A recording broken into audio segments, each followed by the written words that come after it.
Why do you think you'll be successful on probation? Because I'm gonna be focused on taking care of my mom Mhm. and my brother and my grandkids. Six, Judge, Mhm. that's a clear and obvious mistake with respect. At the top of page 6, it says, how many shots of beers do you have in one setting? It says 18 beers. Mhm. That's a mistake. I mean, Mr. Cisneros, has informed me she hasn't. Court is calling 2025 CR 009530, State versus Maria Cisneros. Can I have parties announced for the record for the state? Marshall D. White from Miss Maria Cisneros, the defendant, Your Honor. And are you Miss Cisneros? Yes, ma'am. You entered a plea of no contest to count 2. According to your plea bargaining agreement, punishment was to be assessed at a cap of 6 years in the prison. There's $1,000 fine. And at that time, the state was opposed to your application, and there's to be restitution of $180 to DPS. According to both state and the defense, the state is asking that the plea bargain agreement to be amended for the state to remain silent. Are you aware of that? Yes, ma'am. Can you raise your right hand for me, please? Do you solemnly swear affirm the testimony you give will be the truth and nothing but the truth, so help you God? Yes, ma'am. All right, you can lower your hand. Do you have any objections to the state changing the plea bargain agreement to silent? No, And defense, you've had a chance to discuss that amendment with your client? I have, Your Honor. And do you have any objections to the change of the agreement? No, I do not. All right. And then states you may be excused. In this case, there is the PSI and TAP evaluation. Council, have you a chance to review that? Very thoroughly, Judge, and we do have some comments we would like to make. All right, any corrections, Yeah, corrections or objections? yeah, exactly. Yes. Page 6, Judge, Mhm. that's a clear and obvious mistake with respect. At the top of page 6, it says, how many shots of beers do you have in one setting? It says 18 beers. Mhm. That's a mistake. I mean, Mr. Cisneros, has informed me she hasn't, had a drink in 15 years. 15 years. Okay. So that's a clear and obvious mistake. And then there was another mistake, and it's almost immediately contradictory almost, but on page 5, Mrs. Cisneros has a high school diploma and she has some college, but if you drop the line below there, it says San Diego Quick Reading Assessment, results 11th grade. Mrs. Cisneros informs me that she's never taken that assessment. Okay, so I don't know, with respect to that, where that came from. So Okay. those are 2 things we noticed in the PSI. Why do you think you'll be successful on probation? Because I'm gonna be focused on taking care of my mom Mhm. and my brother and my grandkids. Mhm. Mainly my mom is the one that needs help right now because she's 91 and she has Alzheimer's. Mhm. And I have brothers. I have 4 brothers and a sister, and my brothers are all working. My sister's in hospice. So let me ask you this. What changes have you made in your life since 2024 when this case? I have since moved. I moved to my mom's house and I'm helping her. You're not receiving any type of payment for helping me, No, are you? no, All right, not because, my mom. all right, because I will tell you, in this court, I don't allow people who are on probation here to be home healthcare providers or to work in fields involving children.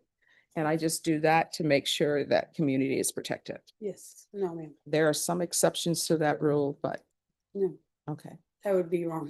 Yeah. To me, that would be wrong. So are you employed? Oh, yes, I do. What do you do? I work for Excellence Painting and I'm an office manager. Okay, I worked 20 hours a week, okay. so I could have enough time to tend to my mom. All right, this is what the court is going to do. Court is finding you guilty. The court will sentence you to 6 years in the prison, suspended and probated for 6 years. There's $1,000 fine that will be probated. There should be proof of employment within 30 days, no employment as a home health care provider or with minors. And if you're drug tested today, what will the results be? It would be negative. All right. There's to be regular reporting by Zoom or in person, regular random UAs. There's to be a $200, 200 community service restitution hours. Since you're involved with your grandchildren, I'm going to order parenting classes. Once the parenting classes are completed, the community service hours will be deemed satisfied. There's to be field visits one time per month for 6 months. Probation. Do you still want to do supportive outpatient treatment, or would you prefer sober support meetings one time per week?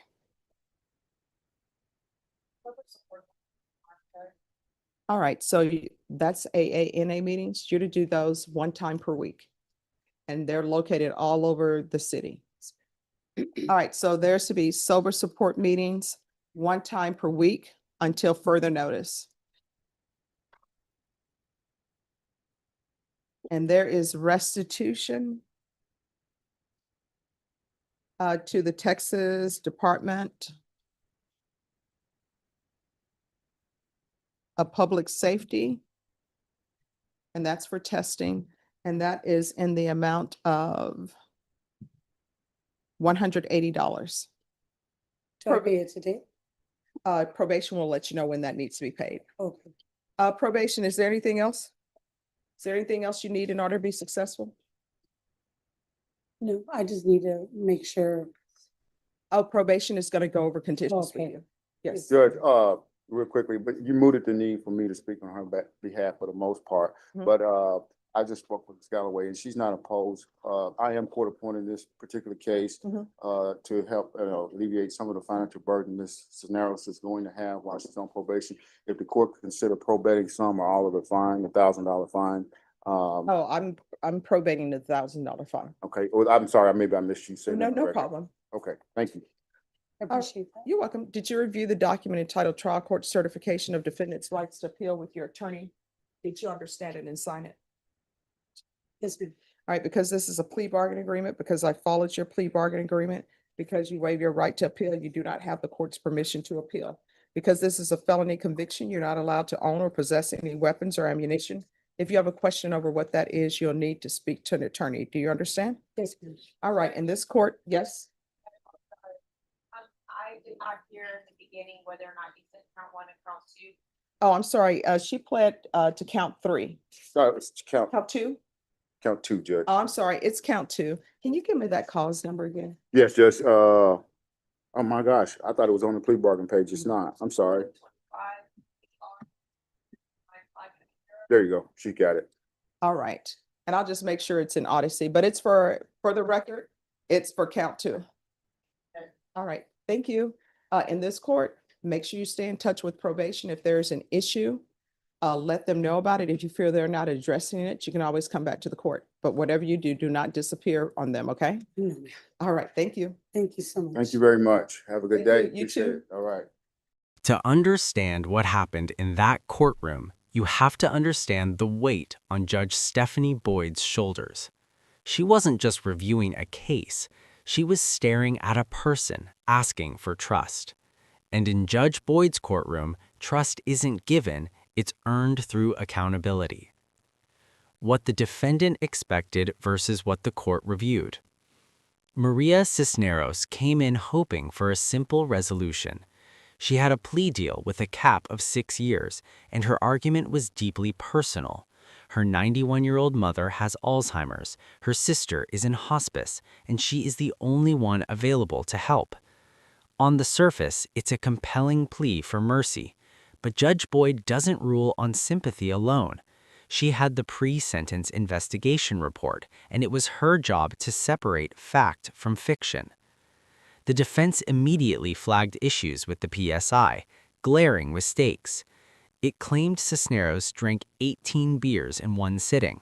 The attorney clarified she's been sober for 15 years. It also claimed she took a reading assessment she'd never heard of. For most people, these are typos. For Judge Boyd, they are red flags. If the system can't get the basics right, how can she trust the defendant to follow complex probation rules? The moment Judge Stephanie Boyd's tone shifted. The most critical moment came when Judge Boyd asked about the defendant's current situation. Cisneros explained she moved in with her mother to help. Then Judge Boyd paused. She asked if Cisneros was getting paid for it. The answer was no. But the judge didn't ask out of curiosity. She asked to lay down the law. I don't allow people who are on probation here to be home health care providers. I just do that to make sure the community is protected. That statement is classic Judge Boyd. It's not personal, it's policy. She was drawing a line in the sand before the defendant even crossed it. She made it clear that while she hears the emotional plea, her first duty is public safety. The defendant confirmed she wasn't a paid caregiver, but the warning was seared into the record. Why Judge Boyd rejected simple leniency? This could have gone sideways. The defendant admitted she works 20 hours a week as an office manager to have time for her mom. That's a delicate balance. Judge Boyd could have seen this as a risk, someone stretched too thin, juggling work, family, and probation. But instead of denying probation outright, she did something more strategic.